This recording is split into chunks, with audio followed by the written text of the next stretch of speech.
அவங்கள இன்சல்ட் பண்ணிட்டாங்க, ஹியூமிலேட் பண்ணிட்டாங்க, அவமானப்படுத்திட்டாங்க. இது திமுகவுக்கு வரலாறு படைக்கின்ற ஒரு தேர்தல். தேமுதிக கூட வெளியே இருந்துடக்கூடாது. அப்போ காங்கிரஸை மட்டும் எப்படி விட்டுருவாங்க? ராகுல் காந்தியோட நமக்கு ஒரு பர்சனல் ரிலேஷன்ஷிப் இருக்கிறதுனால இது உடையாது அப்படின்னு சொல்லிட்டு இந்த ஒரு லெத்தார்ஜிக்கா இருந்துட்டாங்களா திமுக? அப்படிதான் தெரியுது. எங்க போறாங்க? ஆட்சிக்கு வரணும் அப்படின்றதான் என்னுடைய விருப்பம். அதுக்காக தான் நான் அரசியல்ல இருக்கேன், அதுக்காக தான் கட்சியை நடத்துறேன். ஆட்சியில பங்கு நான் கேட்கக்கூடாதுன்னு நீங்க எப்படி சொல்லலாம் அப்படின்றது. கனிமொழி அவர்கள் ராகுல் காந்தியை சந்திக்கும் போது சொன்னது என்ன, சீட்டு எவ்வளவு, என்ன ஏதெல்லாம் குழு போட்டிருக்கீங்க பேசிக்கலாம். ஆனால் ஆட்சியில பங்கு அப்படின்ற ஒரு விஷயத்த நீங்க ரொம்ப ப்ரெஸ் பண்ணாதீங்க அப்படின்னு சொல்லியிருக்காங்க. அவரும் பார்க்கலாம் அப்படின்னு சொல்லியிருக்காங்க. இந்த முறை அவங்க கேட்கறது என்னன்னா 45 சீட் கேட்கறாங்க, 2 ராஜ்யசபா கேட்க. உங்களுக்கு இது டீல் மேக்கர் கிடையாது, இது டீல் பிரேக்கர்.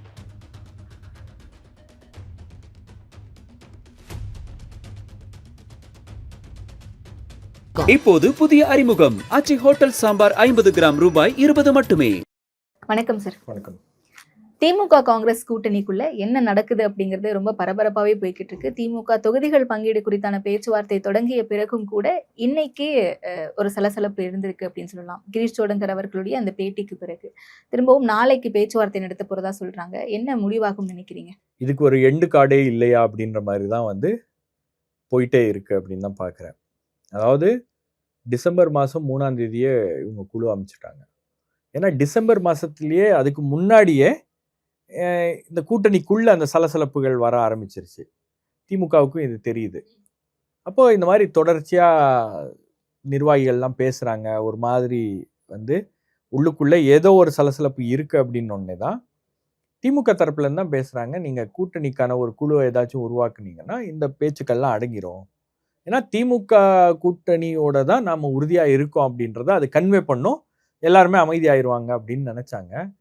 அவங்க குழு போட்டு அந்த குழு போய் முதலமைச்சரை சந்தித்து இனிஷியலாக பேசுவாங்க இல்லையா, அந்த மாதிரி பேசும்போது அதிக தொகுதிகள் வேணும் அப்படின்னு கேட்டிருக்காங்க. உடனே அது திமுகவுக்கு ஒரு பெரிய ஷாக்கு. அந்த குழுவை டீல் பண்ண விதம், அதுக்கப்புறம் அந்த குழுவை அதுக்கு அடுத்தது அவங்க சொன்ன விஷயங்கள்லாம், நாங்கள் குழு போடும்போது நீங்கள் பேசுங்க அப்படின்னு அவங்கள அனுப்பி விட்டது.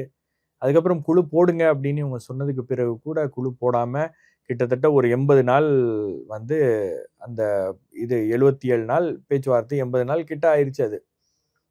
இது எல்லாமே காங்கிரஸ் தரப்புலேருந்து என்ன பார்க்குறாங்கன்னா, அவங்கள இன்சல்ட் பண்ணிட்டாங்க, ஹியூமிலேட் பண்ணிட்டாங்க, அவமானப்படுத்திட்டாங்க, இந்த மாதிரி எங்களை ட்ரீட் பண்ணிட்டாங்க அப்படின்னு அவங்க காங்கிரஸ் நினைக்கிறாங்க.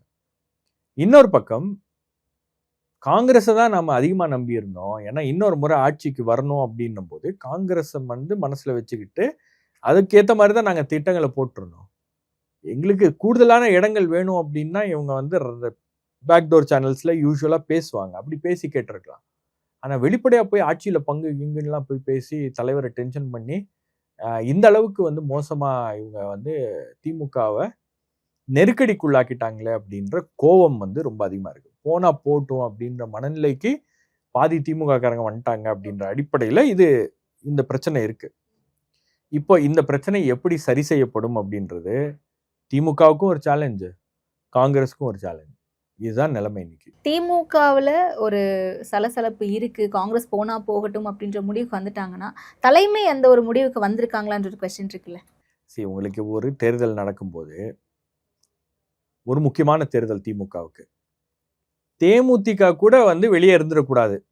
ஏன்னா அவங்க ஏதாவது ஒரு பக்கம் போனாங்கன்னா உங்களுக்கு வாக்குகள் ரொம்ப டைட்டான ஒரு எலெக்ஷன்ல அவங்களுடைய பங்களிப்பு அப்படின்றது நமக்கு அது ஒரு நெகட்டிவா போயிடக்கூடாது அப்படின்றதுக்காக அவங்களையும் உள்ள கூப்பிட்டுக்கிறாங்க. கமல்ஹாசனையும் உள்ள கூப்பிட்டுக்கிட்டாங்க. பாமகவையும் எப்படியாச்சும் இன்னொரு ஃபேக்ஷனை உள்ள கொண்டு வர முடியுமான்னு முயற்சி பண்றாங்க. திரும்ப வேண்டான்றதுனால அது அப்படி நிக்குது. அப்போ காங்கிரஸை மட்டும் எப்படி விட்டுருவாங்க? இது திமுகவுக்கு வரலாறு படைக்கின்ற ஒரு தேர்தல். இதுவரைக்கும் திமுகவுக்கு இன்னொரு முறை மக்கள் ஓட்டு போட்டு ஆட்சி கட்டில் அமர்த்தியது கிடையாது. அப்போ நமக்கு ஒரு வாய்ப்பு இருக்கிறது அப்படின்னும் போது அதுல எந்த இடத்துலையும் ஒரு சின்ன 1% கூட நாம இப்படி அப்படி ஆயிடக்கூடாது அப்படின்றதுல முதலமைச்சர் ரொம்ப தெளிவா இருக்காரு. அதனால காங்கிரஸ் இந்த கூட்டணியில இருந்தால் பலம் அப்படின்றது அவங்களுக்கும் தெரியும். ஆனா அந்த காங்கிரஸ் கட்சியில இவ்வளவு பெரிய ஒரு பிரச்சனை வருது அப்படின்றத முன்கூட்டியே அவங்க கணிச்சிருக்க வேண்டும், அல்லது அதை எப்படி சரி செய்யறது அப்படின்னு பேசியிருக்கணும், அல்லது ஏதாவது ஒண்ணு பண்ணியிருக்கணும். அதை கொஞ்சம் அவங்க டைம் விட்டுட்டாங்க. பழம் கனிந்து கொண்டிருக்கிறது, நழுவி பாலில் எப்பொழுது விடும் என்று தெரியவில்லை அப்படின்னும் போது, அந்த பழம் கனிந்து கொண்டிருக்கக்கூடிய அந்த ஸ்டேஜ்லயே வந்து கொஞ்சம் கண்டுபிடிச்சிருந்தாங்கன்னா, இந்த மாதிரி ஏதோ ஒன்று டிஃப்ரெண்டா பேசுற மாதிரி இருக்கு உள்ளுக்குள்ள, அது என்னன்னு சரி பண்ணுங்க அப்படின்னு ஏதோ ஒரு இடத்துல அதை சரி பண்ணியிருக்க முடியும். ஆனா பழம் வந்து கனிந்து விட்டது. இப்ப காங்கிரஸ்ல வந்து 2 குழுவா இருக்காங்க. ஒண்ணு திமுகவோட இருக்கணும்ன்றவங்க. திமுகவோட இருக்கணும்ன்றவங்க யாரு அப்படின்னு பாத்தீங்கன்னா, எம்எல்ஏ ஆனவங்க, எம்பியா இருந்தவங்க, திமுகவுடைய தயவு இல்லாம நம்மளால ஜெயிக்க முடியாது, இன்னொரு முறை நமக்கு வாய்ப்பு கிடைக்கணும் அப்படின்னு நினைக்கக்கூடியவர்கள் திமுகவோட இருக்கணும்ன்றாங்க. திமுக வேணாம் அப்படின்னு நினைக்கிறவங்க வந்து விஜய் கூட்டணி பக்கம் போலாம் அப்படின்னு நினைக்கிறவங்க வந்து வாய்ப்பு கிடைக்காதவர்கள். அங்க போனா கூடுதலான வாய்ப்புகள் கிடைக்கும், நமக்கு அதிக சீட்ஸ் அவங்க கொடுப்பாங்க அப்படின்னும் போது அதிக நபர்களை நிக்க வைக்க முடியும். அங்க இல்ல, வந்து அப்படி நமக்கு பார்த்தா ஒரு வாய்ப்பு மாணிக்கம் இருக்கு. தாக்கூர்லாம் எக்ஸெப்ஷனா வருவாரோ?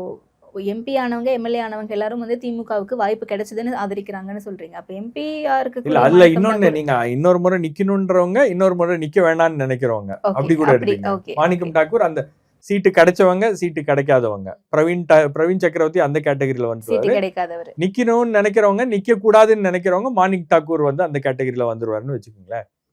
பட் ஏதோ ஒரு சலசலப்பு காங்கிரஸ்குள்ள நடக்குது அப்படின்றத முன்கூட்டியே தெரிந்து கொண்டு அதை சரி செய்வதற்கான நடவடிக்கைகளை இவங்க எடுத்திருக்க வேண்டும். அதுல ஏதோ ஒரு இடத்துல திமுக கோட்டை விட்டாங்கன்னு நினைக்கிறேன். அதீத நம்பிக்கை வச்சுட்டாங்களோ? காங்கிரஸ் மேலிடம் வந்து இதை இவ்வளவு தூரத்துக்கு விட மாட்டாங்க, மேபி ராகுல் காந்தியோட நமக்கு ஒரு பர்சனல் ரிலேஷன்ஷிப் இருக்கிறதுனால இது உடையாது அப்படின்னு சொல்லிட்டு இந்த ஒரு லெத்தார்ஜிக்கா இருந்துட்டாங்களா திமுக? அப்படிதான் தெரியுது. எங்க போறாங்க? இந்தியா முழுக்க இவங்களுக்கு அடி விழுது, நம்மளை விட்டா இவங்களுக்கு என்ன அப்படின்ற மாதிரி ஒரு மனநிலைக்கு திமுக போய் விட்டதா அப்படின்றது கேள்வி. ஏன்னா அந்த சென்டிமெண்ட்டை அவங்க தப்பா ரீட் பண்ணிட்டாங்களா? இப்போ காங்கிரஸ் கட்சிக்குள்ள ஒரு புது விதமான ஒரு சென்டிமெண்ட் வந்திருக்கு. கட்சி வளரணும் அப்படின்னு பேசுறாங்க. கட்சி வளரணும்லாம் பேசுறீங்க, சரி, இங்க கட்சி எங்க இருக்கு அப்படின்ற கேள்விகளும் எழுது. ரெண்டாவது, ஒரு நியூ செட் ஆஃப் லீடர்ஷிப் உள்ள வந்திருக்கு அப்படின்னும் போது அதோடைய திங்கிங்கே டிஃப்ரெண்ட்.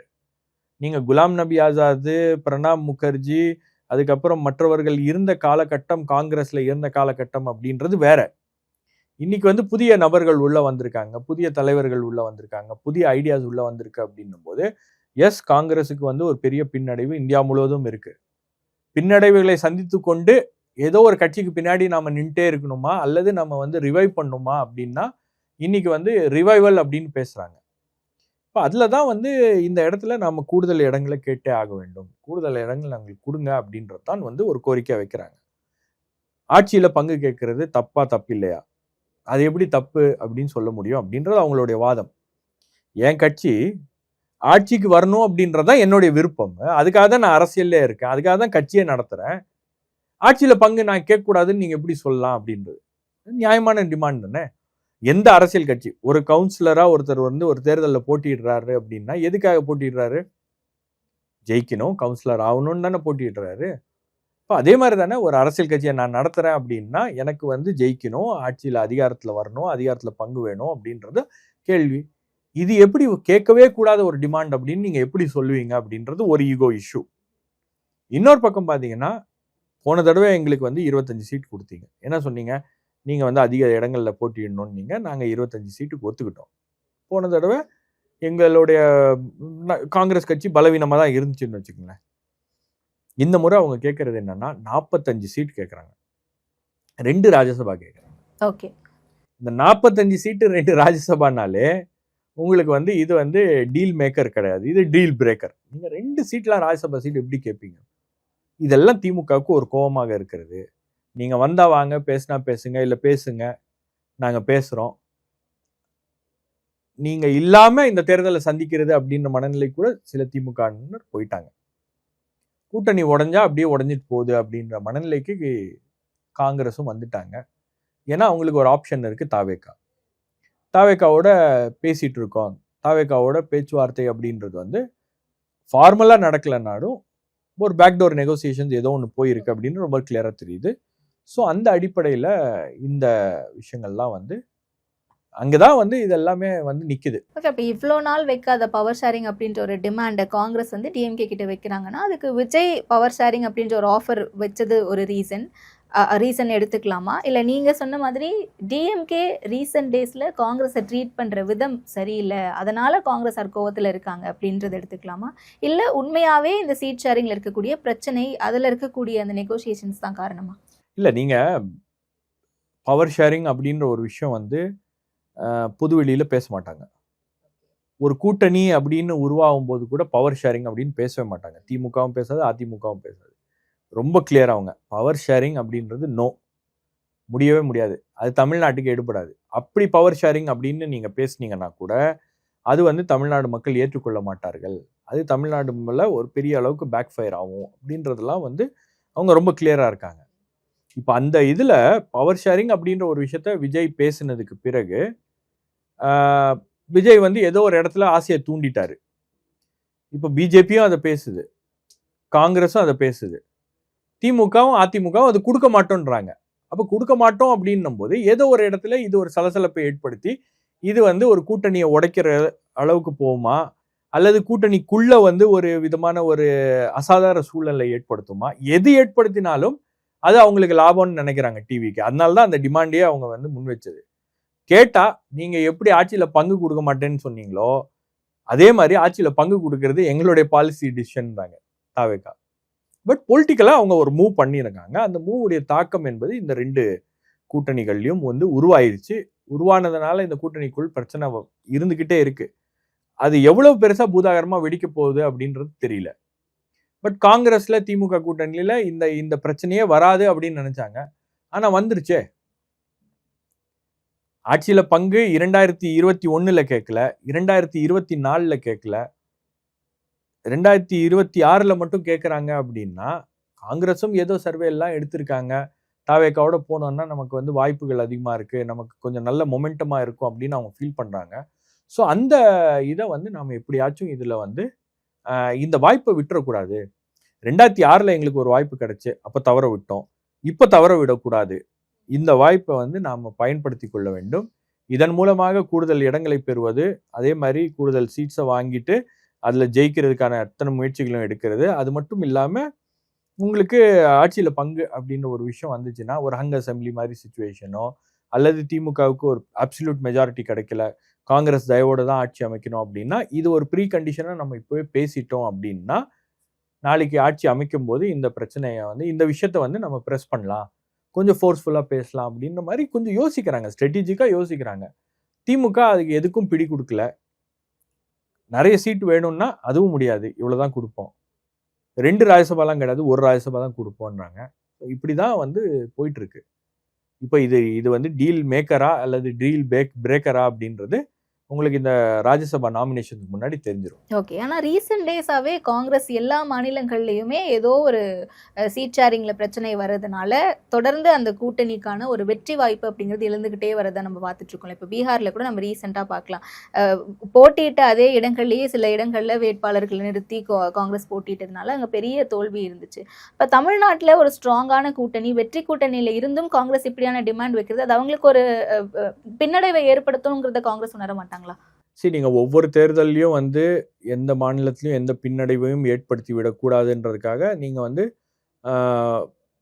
அட்ஜஸ்ட் பண்ணி போயிட்டே இருக்கீங்க அப்படின்னா எத்தனை தேர்தல்கள் அப்படியே போக முடியும் அப்படின்றது ஒரு கேள்வி. சோடாங்கர்கிட்ட நான் எடுத்த இன்டர்வியூல அவர் ஒரு விஷயத்த ரொம்ப கிளியரா சொல்றாரு. எங்க காங்கிரஸ் தொண்டர்களுக்கு என்ன பயனடைந்திருக்காங்க, அவங்களுக்கு என்ன பெனிஃபிட், என்ன அந்த நீங்களும் அதுக்கப்புறம் எடுத்தீங்கன்னு நினைக்கிறேன் அந்த இன்டர்வியூ. அதுல ஒரு விஷயத்த சொல்றாரு இல்லையா, 60 ஆண்டு காலமாக அவங்க லாயலா எங்களோட இருக்காங்க. தமிழ்நாட்டுல காங்கிரஸுக்கு ஒரு குட்வில் இருக்கு, தமிழ்நாட்டுல ராகுல் காந்திக்கு ஒரு இமேஜ் இருக்கு, தமிழ்நாட்டுல ஆன்டி பிஜேபி சென்டிமெண்ட் அதிகமா இருக்கு. அப்ப இதெல்லாம் இருக்கும்போது காங்கிரஸ் கட்சி திமுகவோட இருக்கிறதுனால, விசிகே, இடதுசாரிகள் இவங்கெல்லாம் இருக்கிறதுனால இது ஒரு செக்யூலர் அலையன்ஸ், பிஜேபியை எதிர்க்கிறதுக்கு ஒரு கடுமையான அலையன்ஸா இவங்க உருவாக்கி இருக்காங்க. யாரு பிஜேபியோட சமரசம் செய்தாலும் பரவாயில்ல, ராகுல் காந்தி பண்ண மாட்டாரு அப்படின்ற நம்பிக்கை நம்ம மேல இருக்கு அப்படின்னும் போது அப்ப நம்ம தொண்டர்களுக்கு அதுல ஏதாச்சும் ஒரு பயன் இருக்கணும் இல்லையா அப்படின்றதுதான் அவங்களுடைய கேள்வி. ஓகே, நீங்க உள்ளாட்சிகள்ல இடம் கொடுக்குறோம் அப்படின்னு சொல்லிட்டு இப்ப பேசுறாங்கன்னு நினைக்கிறேன், அதெல்லாம் பண்ணலாம். ஆனா ஆட்சியில பங்கு மட்டும் கேட்டுறாதீங்க, கேபினெட்ல இடம் கேட்டுறாதீங்க, அது கீழே எது வேணா நாங்க கொடுக்குறோம், வாரியம் கடந்த 5 ஆண்டுகள்ல யாருக்குமே எதுவுமே கிடைக்கல. ஒரு சில பேருக்கு கிடைச்சு அப்படின்றதால மற்றவங்களுக்குலாம் கிடைக்கல அப்படின்றதும் வந்து ஒரு பெரிய அதிருப்தி இருக்கிறது. 2வது உங்களுக்கு வந்து கீழே வந்து தாவேகாவுடைய தாக்கம் அங்கங்க லோக்கல்ல அத காங்கிரஸ் ஆட்களும் உணர்றாங்க அப்படின்னும்போது, அந்த கீழ வந்து நம்மளும் அவங்களோட போயிட்டோம்னா நமக்கு இது கொஞ்சம் பெட்டர் ஆப்ஷன் அப்படின்ற மாரி ஒரு யோசனை அப்படின்றது உருவாயிருச்சு. முதல்ல அத உருவாக்க விட்டுறக்கூடாது. அது உருவாயிருச்சு. இப்போ உருவான ஒரு விஷயத்த நீங்க வந்து மறுபடியும் போய் அத டிஸ்மேண்டில் பண்ணுங்க. அது கிடையாது அப்படின்னு சொல்லுங்க அப்படின்னும்போது, அந்த சலசலப்பு இருக்கும். இப்ப நீங்க காங்கிரஸ்க்கு இருக்க பிரச்சனை என்ன தெரியுமா? கூட்டணி திமுகவோட போனாலும், அதுலேருந்து சில அதிருப்தியாளர்கள் வெளியேறி தாவேகாவுக்கு போவாங்க. அவங்க தாவேகா கூட்டணிக்கு போனாலும், அதுல வந்து உடன்பாடு இல்லாத சில அதிருப்தியாளர்கள் திமுக கூட்டணி பக்கம் போய் தேர்தல்ல நிக்கிறதுக்கான வாய்ப்புகள் இருக்கு. அப்ப காங்கிரஸ் இப்ப ஸ்பிளிட் ஆக போது காங்கிரஸ் வந்து இப்போ காங்கிரஸ் வந்து எப்படி அத வந்து இது பண்றது அப்படின்றது தான். இப்போ ஒட்டுமொத்தமா காங்கிரஸ் வந்து எந்த இடத்துலயும் ஸ்பிளிட் ஆயிடக்கூடாது அப்படின்றதும் வந்து ஒரு பயம் இவங்களுக்கெல்லாம் இருக்கு. நீங்க சொன்னீங்க ஒவ்வொரு எலெக்ஷன்லயும் வந்து ஒவ்வொரு எலெக்ஷன்லயும் ஒரு பின்னடைவு ஏற்படும் போது எந்த பெனிஃபிட்டும் இல்லாம நம்ம பார்கெயின் பண்றதே சரியா இல்லை அப்படின்றதும் வந்து ராகுல் காந்தியோட யோசனை. அதனாலதான் இந்த முறை கிரீஷ் சோடாங்கர் போன்றவர்கள்லாம் கொஞ்சம் ஹார்ட் பார்கெயின் பண்ணக்கூடிய ஆட்கள் எல்லாம் போட்டு அவங்க இப்படியாச்சும் பார்கெயின் பண்ணி நம்ம ஒரு வழிக்கு கொண்டு வருவோம், ஏதாவது ஒன்று பண்ணி நமக்கு மேக்சிமம் பெனிஃபிட் கிடைக்கிற மாதிரி பார்கெயின் பண்ணுங்கன்னு சொல்லியிருக்காரு. அந்த அடிப்படையில் தான் பார்கெயின் எல்லாம் நடந்துட்டு இருக்கு. அவங்களுக்கு இன்னொரு ஆப்ஷன் தாவேகா இருக்கிறதுனால காங்கிரஸ் ரொம்ப அசால்ட்டா இருக்காங்க. இல்லைன்னா இந்நேரம் காங்கிரஸ் வந்து கொஞ்சம் பதற்றமாகி ஏதாவது தலைவர்கள்லாம் போய் பேசி ஏதாவது ஒன்று பண்ணி ஏதாவது பண்ணியிருப்பாங்க. பட் அது எதுவுமே நடக்காத காரணம் இதுதான். ஓகேண்ணா, காங்கிரஸ்குள்ளேயே இங்க நிறைய பிரச்சனை இருக்கு அப்படிங்கிறது இப்ப ரீசெண்டா எலெக்ஷன்னாலேயோ இல்ல தாவேகா அப்படின்ற ஒரு கட்சி வந்ததுனாலயோ கிடையாது. தமிழ்நாட்டுல தொடர்ந்து காங்கிரஸ்குள்ள தலைவர்கள் பொறுப்பு நியமனங்களா இருக்கட்டும், இதுல இருந்து பிரச்சனைகள் இருந்துகிட்டே இருக்கு. காங்கிரஸ் இங்க வீக்கனா இருக்காங்க அப்படிங்கறத பார்க்க முடியுது. ஆனா எதை வச்சு கிரீஷ் சோடங்கர் வந்து 10% 12% வாக்குகள் இருக்கு அப்படின்றாரு. தாவேகாவோட கூட்டணிக்கு போவீங்களா அப்படின்னு கேட்கறதுக்கு எந்த கட்சியிடம் வேணா யார் வேணாலும் பேசலாம் அப்படின்னு ஓப்பனா ஒரு ஸ்டேட்மெண்ட் கொடுக்குறாரு. அப்ப பேச்சுவார்த்தை நடந்துகிட்டு இருக்கு அப்படிங்கிறது லைக் வெறும் ஒரு டிமாண்டுக்காக திமுக அச்சுறுத்தலுக்காக மட்டும் சொல்றதா எடுத்துக்கலாமா எப்படி? இல்ல, இது வந்து சீட்டு பிரச்சனை, அவங்க நாங்க கேட்குற சீட் அவங்க கொடுக்கல அப்படின்ற பிரச்சனை கிடையாது. இது அதையும் தாண்டி இதுல வேற சில விஷயங்கள் இருக்கு. பவர் ஷேர் அப்படின்ற ஒரு டிமாண்டை காங்கிரஸ் கைவிட்டாங்களா அப்படின்னா கிடையாது. நாங்க வந்து முழுக்க முழுக்க அதை கேட்கவே மாட்டோம் அப்படின்னு காங்கிரஸ் எந்த இடத்துலையும் சொல்ல. கிரீஷ் சோடாங்கர் சுத்தி சுத்தி சுத்தி சுத்தி தான் பேசுறாரு. ஆனா அதுலயும் எந்த இடத்துலையும் is power share of the table, அதை பத்தி நீங்க பேசவே மாட்டீங்களா அப்படின்னு கேட்டா அதெல்லாம் நாங்க இப்ப சொல்ல முடியாது. பேச்சுவார்த்தை ஆரம்பிக்கும் போது நாங்க சொல்றோம் அப்படின்றாரு.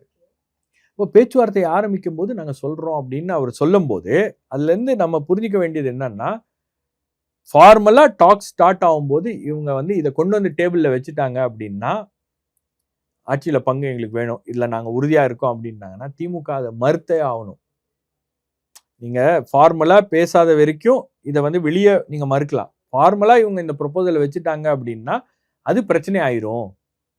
திமுகவால் அதை அக்ரி பண்ண முடியாது அப்படின்னும் போது திமுக ஆட்சியில பங்கு கொடுக்க மாட்டேன்றாங்க, அதனால கூட்டணி உடஞ்சிச்சு அப்படின்னு வரும் அப்படின்ற மாதிரி ஒரு சிச்சுவேஷன் உருவாயிடக்கூடாது அப்படின்னு திமுகவும் அதை ஸ்டால் பண்றாங்க. கனிமொழி அவர்கள் ராகுல் காந்தியை சந்திக்கும் போது சொன்னது என்ன, சீட்டு எவ்வளவு என்ன ஏதெல்லாம் குழு போட்டிருக்கீங்க பேசிக்கலாம், ஆனா ஆட்சியில பங்கு அப்படின்ற ஒரு விஷயத்த நீங்க ரொம்ப ப்ரெஸ் பண்ணாதீங்க அப்படின்னு சொல்லியிருக்காங்க. அவரும் பார்க்கலாம் அப்படின்னு சொல்லியிருக்காங்க. பட் இந்த வாய்ப்பை விட்டா நமக்கு வேற வாய்ப்பு இல்லை அப்படின்றதும் காங்கிரஸ் உணர்கிறது. இதை இப்ப கேட்காம நம்ம போனோம்னா அவங்களுக்கும் கட்சியில ஏதாவது பாதிப்பு வந்துருமோ அப்படின்னு இருக்கு. 2வது ஒவ்வொரு முறை இந்த மாதிரி வந்து நம்ம டஃபா பார்கெயின் பண்ணாம விட்டு கொடுத்து எல்லா பழியும் வந்து காங்கிரஸ் தலைவர் ராகுல் காந்தி மீது தான் வந்திருக்கிறது. எல்லா எலெக்ஷன் தோல்விக்கும் வந்து அவர் தான் காரணம் அப்படின்னு முத்திர குத்தி இப்போ சோடாங்கர் அதை சொல்றாரு பாருங்க. ஒவ்வொரு இதுலயும் வந்து சென்ட்ரல் லீடர்ஷிப்க்கு ஒரு பேட் நேம் வருது, ஏன்னா கீழே இருக்கக்கூடிய நிர்வாகிகள் வந்து சரியா வந்து பேச்சுவார்த்தை நடத்தாம, சரியா கேட்காம, சரியா டிமாண்ட்ஸை வந்து ரெப்ரசென்ட் பண்ணல அப்படின்னும் போது இப்போ அந்த டிமாண்ட்ஸை சரியா ரெப்ரசென்ட் பண்ணணும் அப்படின்றத எங்களுடைய நோக்கம். அதை தான் நாங்கள் பேசிட்டு இருக்கோம். இறுதி வடிவம் என்ன அப்படின்றது பேச்சுவார்த்தைக்கு பிறகு நாங்கள் சொல்றோம், இல்லை பேச்சுவார்த்தை தொடங்கும் போது நாங்கள் சொல்றோம் அப்படின்றாங்க. அதுவும் நீங்க கவனிக்கணும். ஒரு வார்த்தை அவர் என்ன சொல்றாரு, let the talks begin we will tell you. கரெக்டா? அவர் அப்ப வெயிட் பண்ணிட்டு இருக்காங்க. நார்மலா டாக்ஸ் நடக்கும்போது ஆட்சியில பங்கு கேட்டிருக்கோம் அப்படின்றது எங்களுடைய கோரிக்கைன்னு அறிவாலயம் வாசல்ல நின்று பிரஸ் மீட் கொடுத்தாங்கன்னா அது ஏதாவது பிரச்சனையை உருவாக்கிருமோன்னு திமுகவும் அஞ்சுகிறது. ஏன்னா அடுத்து ரெஸ்பாண்ட் பண்ணும். கொடுத்தாகணும், இல்லை கொடுக்க மாட்டோம்னு சொல்லுவோம். அது என்ன காம்ப்ளிகேஷனில் போய் முடியுதுன்னு தெரியல. இப்போ இது ஏதோ ஒன்று நடக்குது. இது வெறும் வந்து நாங்கள் கேட்குற அதிகமான சீட்ஸுக்கு மட்டும் பிரச்சனை நடக்கிற மாதிரி இல்லை. இதை தாண்டி வேறு ஏதோ சம்திங் பிக் இஸ் ஹேப்னிங். இப்போ நீங்கள் சொன்னது 12% ஓட் எங்கேருந்து? இப்போ இந்த 12% ஓட் அப்படின்றது இப்போ காங்கிரஸுக்கு வந்து ஒரு 6% ஓட் இருக்குது, 5% ஓட் இருக்குன்னு வச்சுங்க. காங்கிரஸ் ஒரு கூட்டணிக்குள்ளே போகிறாங்க அப்படின்னா it has a multiplying effect. அந்த 5% வந்து 10%ஆக கூட மாறலாம். பர்செப்ஷன் கொடுக்குது அந்த கூட்டணிக்கு. ஒரு செக்குலர் அலையன்ஸுக்கான ஒரு இது இருக்குது. ராகுல் காந்திக்கு ஒரு குட்வில் இருக்குது. ராகுல் காந்தியை மக்கள் வந்து இங்கே வந்து ஒரு சிம்பத்தட்டிக்காக பார்க்குறாங்க ராகுல் காந்தி அப்படின்னும் போது இந்த ஃபேக்டர்ஸ் எல்லாமே வந்து காங்கிரஸுக்கும் திமுக கூட்டணிக்கும் ஆதரவான ஒரு மனநிலையை உருவாக்குகிறது. அப்போ இது எல்லாமே வந்து ஒரு மல்டிப்ளையிங் எஃபெக்ட் இருக்குது அப்படின்னும் போது அவங்க எந்த கூட்டணிக்கு போனாலும் அந்த 5% அப்படின்றது வந்து 5% வந்து ஒரு 8% 10%ஆக போகலாம். பட் அதை விட அது கீழே குறையிறதுக்கான வாய்ப்பு இல்லை. காங்கிரஸுக்கு ஒரு சில ஓட் பேங்க் அப்படின்றது வந்து டவுன் சவுத் இருக்குது. மைனாரிட்டிஸ் மத்தியில் வந்து காங்கிரஸ் எங்கே இருக்குதோ அது வந்து கொஞ்சம் பிஜேபியை டஃப்பாக ஃபைட் பண்ணக்கூடிய ஒரு அலைன்ஸாக அது இருக்கும் அப்படின்ற ஒரு எதிர்பார்ப்பு இருக்கிறது, ஒரு மனநிலை அப்படின்றது இருக்கிறது. அப்போ இந்த விஷயங்கள்லாம் வந்து சைக்கலாஜிக்கலாக கொஞ்சம் ஒர்க் ஆகும் அவங்களுக்கு. எப்படி பார்த்தாலுமே காங்கிரஸுக்கோ இல்லை டிஎம்கேக்கோ ஏதோ ஒரு வகையில் ஒரு ப்ரெஷர் இருந்துகிட்டே இருக்குது. ஆனால் பட் காங்கிரஸ் ஸ்பிளிட் ஆகுறதோ இல்லை டிஎம்கே அலைன்ஸ்லேருந்து காங்கிரஸ் வந்து பிரேக் ஆகி வெளியே போகிறதோ அப்படிங்கிறது ஏடிஎம்கேக்கு தான் பாசிட்டிவாக போய் முடியும். இது ஏடிஎம்கேக்கு வெற்றி வாய்ப்பு அதிகரிக்கும் அப்படின்ற ஒரு டாக்ஸ் இருக்கே சார். லைக் அந்த அசம்ஷனை நம்புறீங்களா நீங்கள்? இல்லை, அது உங்களுக்கு ஏடிஎம்கேக்கு வந்து ஒரு நம்பிக்கை வேணால் அப்படி கொடுக்கலாம். ஓகே, ஏன்னா ஏடிஎம்கே காங்கிரஸ்க்கு ஓகே இவங்க வெளியே வந்துட்டாங்க அப்படின்னும் போது, காங்கிரஸ் வெளியே வந்துருச்சு அப்படின்னும் போது நமக்கு ஒரு வாய்ப்பு இருக்குது. நம்ம கொஞ்சம் அக்ரெசிவாக போய் காங்கிரஸ் எந்தெந்த தொகுதிகள்லாம் நிற்குதோ அங்கெல்லாம் வந்து நம்ம கொஞ்சம் ரொம்ப அக்ரெசிவாக கேம்பெயின் பண்ணோன்னா நமக்கு அந்த சீட்ஸை எடுத்துடலாம். ஏன்னா ஏடிஎம்கேவை பொறுத்த வரைக்கும் ப்ராப்ளம் என்னென்னா, எந்த இடத்துல திமுக டைரெக்டாக அவங்களுக்கு எதிராக நிற்குதோ அங்கே வந்து ஒரு பிரச்சனை, அங்கே வந்து போட்டி கடுமையாக இருக்கும். எங்கெல்லாம் கூட்டணி கட்சிகள் மற்றவங்க நிற்கிறாங்களோ அங்கே கொஞ்சம் அவங்களுக்கு வந்து போட்டி வந்து ரொம்ப ஈஸியாக இருக்கும். ஏன்னா ரெட்டை இலை சிம்பிள், அதுக்கு இருக்கிற ரீகால் வேல்யூ, ரெண்டாவது தெரிந்த முகங்கள், இவங்கெல்லாம் நிற்கிறாங்க அப்படின்னும் போது இது ஒரு ஈஸியான ஒரு காம்பினேஷனாக இருக்குது. பட் காங்கிரஸ் தாவேக்காவோட சேர்ந்துச்சு அப்படின்னா அது வந்து ஒரு மல்டிப்ளையிங் எஃபெக்டை வந்து தாவேக்காவுக்கு கொடுக்கும். தாவேக்காவுக்கான மொமெண்டம் கூடிடும். திமுகவை கடுமையாக இன்னைக்கு எதிர்க்கக்கூடிய ஒரு கட்சியாக தாவேக்கா இருக்கிறது. திமுக பிஜேபி அலையன்ஸ் ரொம்ப கடுமையாக எதிர்க்கிற ஒரு அணியாக காங்கிரஸ் தாவேக்கா கூட்டணி இருக்கிறது அப்படின்ற அந்த பிம்பம் அது உருவாக்கிருச்சுன்னு வச்சுக்கோங்க. அந்த மொமெண்டம் அது உருவாக்கிருச்சுன்னு வச்சுக்கோங்க. உங்களுக்கு ஏடிஎம்கேவால் வந்து திமுக வீழ்த்த முடியாது அப்படின்னும் போது அந்த ஓட்டு வந்து தாவேக்கா பக்கமும் காங்கிரஸ் பக்கமும் ஷிஃப்ட் ஆகிறதுக்கான வாய்ப்புகளும் இருக்கிறது. ஸோ இது எது வேணால் நடக்கும். அந்த லாஸ்ட் மினிட்ல அந்த இம்பேக்ட் என்ன, யார் என்ன இம்பேக்டை கிரியேட் பண்ணுறாங்க அப்படின்றது. நீங்கள் இது வரைக்கும் வந்து மொமெண்டம் இன்னும் செட் ஆகலை. பட் கோயிங் ஃபார்வர்ட் இந்த சீட்டு, இந்த பேச்சு, இந்த சீட் ஷேரிங் இதெல்லாம் முடிஞ்சு ஆக்சுவல் பிரச்சாரம் தொடங்குது இல்லையா, அப்போ தானே மொமெண்டம் பீக்காக இருக்கும். அந்த மொமெண்டத்தில் தான் வந்து ஒரு பர்செப்ஷன் அப்படின்றது பில்ட் ஆகும். அந்த பர்செப்ஷன் வந்து பலவிதமான பெனிஃபிட்ஸை கூட்டணிகளுக்கு கொடுக்கும். இது வரைக்கும் காங்கிரஸ் திமுகவை கூட இருக்குது அப்படின்ற அந்த பர்செப்ஷன் வந்து திமுகவுக்கு பெனிஃபிஷியலாக இருந்திருக்கு. காங்கிரஸ் வெளியே போகிறாங்கன்னா அதே பர்செப்ஷன் மற்ற கூட்டணி கட்சிகளுக்கோ மற்ற கட்சிகளுக்கோ அவங்க கொடுப்பாங்களா அப்படின்றதும் நம்ம வந்து வெயிட் பண்ணிப்பாங்க. ஒரு வாய்ப்பு வந்து திமுக கூட்டணி உடைந்தது அப்படின்ற ஒரு பர்செப்ஷன் வந்துடும். காங்கிரஸ் வெளியே வந்துட்டாங்கன்னா திமுக கூட்டணிக்கு ஒரு செட்பேக் அப்படின்ற ஒரு பிம்பம் அப்படின்றது உருவாகும். அது எல்லாமே வந்து பர்செப்ஷன் வைஸ் வந்து ஒரு கால்குலேஷன் மாற்றும்னு நினைக்கிறேன். ஓகே, அப்போ அந்த பிரேக் அப்படிங்கிறது தான் இவ்வளவு நாள் இந்த எலெக்ஷனுடைய கேம் சேஞ்சராக விஜய் இருப்பார் அப்படின்னு சொன்ன இடத்துல இப்போ இந்த எலெக்ஷனில் கேம் சேஞ்சராக காங்கிரஸ் இருப்பாங்களான்ற ஒரு கொஸ்டின் வருது. அப்போ கேம் சேஞ்சர் யார் சார் இந்த எலெக்ஷனில் 2026? சரி, உங்களுக்கு காங்கிரஸ் எந்த பக்கம் போகுது அப்படின்றது ஒரு கேள்வி. பட் இப்போ வரைக்கும் அவங்க திமுகவோட இருக்காங்க அப்படின்னும் போது திமுகவோட இருக்காங்க. திமுகவோடய அவங்க கண்டினியூ ஆகுறாங்க அப்படின்னும் போது நம்ம வந்து அவங்கள கேம் சேஞ்சர்லாம் சொல்ல முடியாது. பட் இந்த எலெக்ஷனில் வந்து வெற்றி தோல்வியை தீர்மானிக்கக்கூடிய ஒரு இடத்துல டிவிகே தான் இருக்குது. ஏன்னா நீங்கள் எல்லா சர்வேக்கள்லேயும் சரி, அதே போல் பல இடங்களில் உங்களுக்கு வந்து அதிமுக 3வது இடத்துக்கு டிவிகே தள்ளுது அப்படின்னா இட்ஸ் நாட் சிம்பிள். நீங்கள் ஏதோ ஒரு இடத்துல டிவிகேக்கான அந்த ஆதரவு அப்படின்றது கூடிக்கிட்டே இருக்குது அப்படின்றது தானே காட்டுது. அப்போ இந்த ஈக்குவேஷனில் டிவிகே கூட காங்கிரஸ் மற்ற ஒரு 2-3 கட்சிகள் வந்துட்டாலே அந்த அலையன்ஸும் வந்து ஃபார்மிடபிளான ஒரு அலையன்ஸாக மாறிடும். ஸோ அதனால தான் இப்போ நீங்கள் வந்து பழத்தையும் விட மாட்டேன்றாங்க, பழத்தையும் விட மாட்டேன்றாங்க, யாரையும் ஓபிஎஸ் கூட வந்துடுவாருன்றாங்க. அப்போ திமுக ஏன் இவ்வளவு இவ்வளவு தீவிரமாக இருக்கிறாங்க அப்படின்னா திமுக கிடைத்திருக்கக்கூடிய ஒரு வாய்ப்பு இந்த எலெக்ஷன்ல மீண்டும் ஆட்சி அமைப்பதற்கு ஒரு பாசிபிலிட்டி இருக்கு, ஒரு எட்ஜ் இருக்கு, அவங்களுக்கு ஒரு அட்வான்டேஜ் இருக்கு. அந்த அட்வான்டேஜை எந்த இடத்துலையும் 1% கூட நம்ம மிஸ் பண்ணிடக்கூடாது அப்படின்றதுக்காக தான் ரொம்ப எஃபெக்டிவாக வேலை பார்க்குறாங்க. இந்த எலெக்ஷன் க்ளோஸ் மார்ஜினில் பல தொகுதிகள் இழுபறியில் இருக்கு. எனக்கு தெரிஞ்சு ஒரு 80க்கும் மேலே தொகுதிகள் இழுபறியில் இருக்கு தாவேக்கானால. அப்போ அந்த இழுபறியில் இருக்கக்கூடிய தொகுதிகளில் வந்து உங்களுக்கு தேமுதிக, இபிஎஸ், பலாப்பழம் எல்லாமே சேர்ந்து உங்கள் கிட்ட வந்துச்சுன்னா அந்த 2000 ஓட்டு, அந்த 1000 ஓட்டு, அந்த 5000 ஓட்டு, அந்த 3000 ஓட்டு எல்லாத்தையும் நம்ம வந்து கன்சாலிடேட் பண்ண முடியும் அப்படின்னு நினைக்கிறாங்க. அதனால தான் எல்லாரையும் உள்ளே கொண்டு வந்து சேர்க்கணும் அப்படின்ற அந்த தீவிர முயற்சி. இப்போ இதில் வந்து எந்த இடத்துல யார் கேம் சேஞ்சராக இருக்காங்க அப்படின்ல, யார் இந்த எலெக்ஷன் சீனை டிஸ்ரப்ட் பண்ணுறாங்க அப்படின்னு. எலெக்ஷன் சீனே டிஸ்ரப்ட் ஆயிருக்கு.